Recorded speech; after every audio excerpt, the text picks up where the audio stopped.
But he says, I'm not sure that we got it so wrong. I'm not buying it at all. Goldman, they bought in on the story of WeWork. It is not a good look for Goldman to have represented WeWork. Goldman Sachs, the new CEO, David Solomon, this guy loves to go and be a DJ, on the weekends. He does a part-time night gigs of being a DJ. So David Solomon this was in Davos, but this article just came out recently, and he said, because Goldman was representing WeWork on the IPO, but he says, I'm not sure that we got it so wrong. There were things that were right, and there were things that were wrong. Basically, he goes on to say that, the way the process of an IPO works when you're a bank is you're invited in by a company. It's a private company. Their numbers aren't public. They give you a model. You say to the company, well, if you can prove to us that the model actually does what this does, then it's possible it could be worth this much in the public markets. I think it's a great example of the process working. It might not have been as pretty as everybody would like it to be. Yeah, I'm definitely going to, definitely disagree on this one. These bankers, they want to represent the company. Goldman put money into the company. They had a 1.4% stake in the company. And so what they often say is, hey, well, we'll co-invest in the deal so we can represent the company, and then we get the fees and all these kinds of things.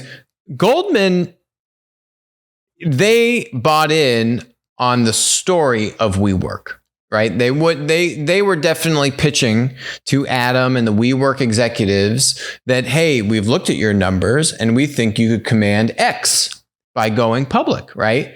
And then Goldman's going to put its name behind that. They're going to put their network of investors that are going to then buy the stock and support that valuation, right? That's the package of what you get when hiring Goldman. So Goldman was absolutely, Goldman wasn't going in there and saying, well, I don't know if you should be valued like a tech company. It was more so probably like, well, I don't know, is it $30 billion or $40 billion or $50 billion, right? But the whole premise, the whole thing that went wrong with WeWork is that it's a real estate company that was trying to be valued like a tech company. And that doesn't take a model to figure that out. That doesn't take a model to look at the company, to look at its earnings, or really lack thereof, and to look at its revenue and its growth rate, which was okay, but its margins were abysmal. And for you to take a step back and you say, okay, is this a technology company? Or not even just technology, is it a platform? It was billing itself as a platform company, by the way. We counted how many times it used the word platform in its S1, and it was a lot. So is it a platform company? Absolutely not. Is it a tech company? Also absolutely not. And we called it on the show within 24 hours of the S1 being released, and looking at the numbers that were kind of being floated to value this company is completely baloney. And then in the coming weeks, everything sorted itself out. But it wasn't Goldman that was sorting it. It wasn't Goldman going in there with the bankers being objective and saying, hey, you know what? I don't think this is a tech company. Therefore, I don't see how we could even get close to justifying a 10x or no more, like a 20x revenue multiple. Those are platform multiples. Those aren't even SaaS tech company multiples. So interesting while he was trying to brush that off, and I'm not buying it at all. I should probably just avoided this. I don't know why. I guess someone must have asked him about it, why this came up, but it is not a good look for Goldman to have represented WeWork. This was a horrible thing.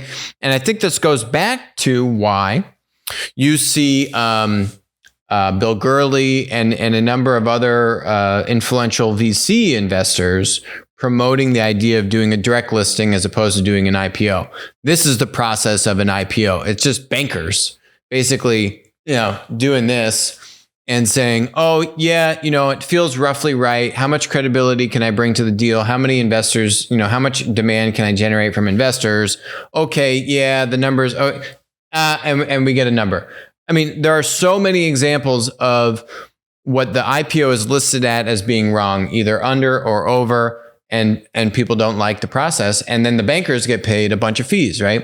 It's like one of those things, whenever like I have friends, right? They'll be like, oh, I bought a nice car. And then in the trunk of the car, I got this nice designer luggage, right? And when you see the luggage, what you think to yourself is, damn it, I just got screwed. Because I didn't pay retail for that luggage. I paid 5x the amount of the price of that luggage. And you can believe me that the car manufacturer baked that into the deal. So whenever you see that these bankers are flying Adam and the C-suite team around on private jets to go meet with all of these investors, you're paying for that jet. You're paying for like 5 jets. Every flight that you take that's worth $50,000 or $100,000, you're paying for 5 of those, right? It's absolutely baked into the fees. The fees are crazy. And that's why the direct listing model, I actually think, is a much better model.